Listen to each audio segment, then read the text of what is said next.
Electronics are a huge investment for any angler, and until you spend a lot of time on the water, it can be difficult to understand what exactly you're looking at, whether it's with 2D sonar, down imaging, side imaging, 360 imaging, or forward-facing sonar. It takes time on the water to figure out what am I actually looking at, and a great way to help speed up that process is an underwater camera. This is the Aqua-Vu Revolution 5.0 HD.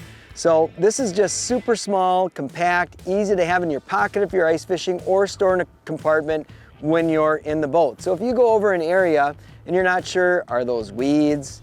Is that bait fish? People talk about bottom composition transitions. Is that sand? Is that mud? Is it rock? Is it gravel?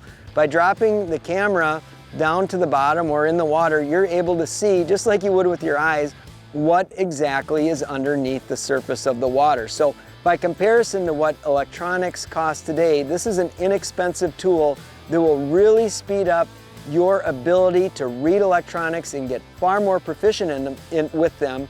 And also, it's a great tool for if you ever been there sitting on a school of fish that aren't biting. What are they?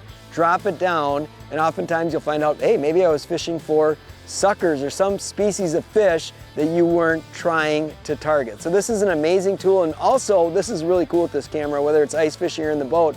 Often smallmouth bass, largemouth bass, panfish are curious and will come up and investigate the camera on the end. So certainly a useful tool that I feel like every angler should have in the boat or in their pocket when they're on the ice.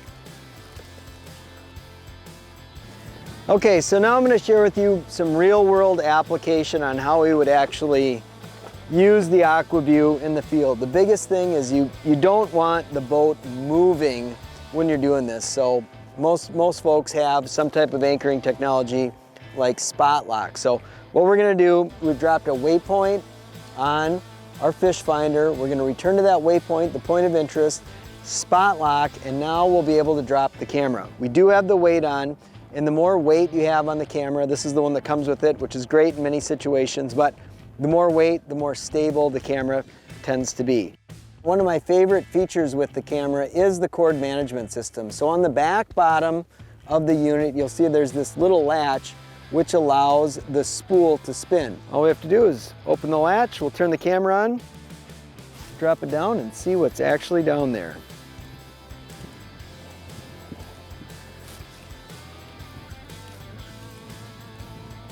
Oh, look at little Mr. Bass. Bass loves saying hello to this camera. It's amazing. We've actually had a number of bass actually eat the camera. Get to see their gill rakers, so it's pretty cool. A lot of people think fish are scared of the camera. Some fish might be a little camera shy, but a lot of fish are more curious than anything. And when I'm done, I've got a little handle here that flips up. Crank the camera back in. So that's really how simple it is to use this camera. Now you do this a handful of times and it will not take you long to understand exactly what your sonar is showing you. You'll be way more confident knowing that's rocks, that's sand, those are weeds, that's a mud to sand transition, those are fish. Now we'll go into a situation where probably most people have been at, where they're looking at fish on their fish finder and they can't get them to bite. This will show us exactly what kind of fish they are. So you can see on the screen here, we're right on a weed edge and there's tons of fish. I keep missing them. I'm targeting crappies right now and I'm getting bumped. Well, what are they, right? They're likely bluegills, but if I drop the camera down, I'll be able to tell exactly what they are. So let's see if my hunch is true.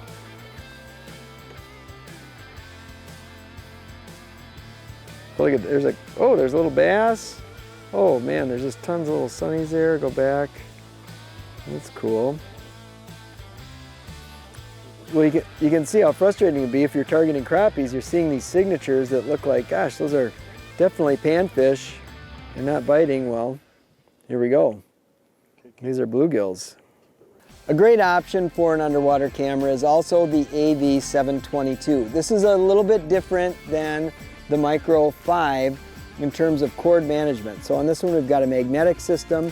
It gives us some different mounting options, but also a difference is the size of the screen. So this is a bigger screen and it's also less expensive. So another great camera to have in the boat. If you do want to have this fixed in your boat, you've got a little 1/4 port in the back. You can come up with different mounting options if you want, and that 7-inch screen is a little bit easier to see from a further distance. We've got the same camera on the AV722 as we do on the Micro 5. So these are just a couple different options. This one coming in at a little bit more budget-friendly price.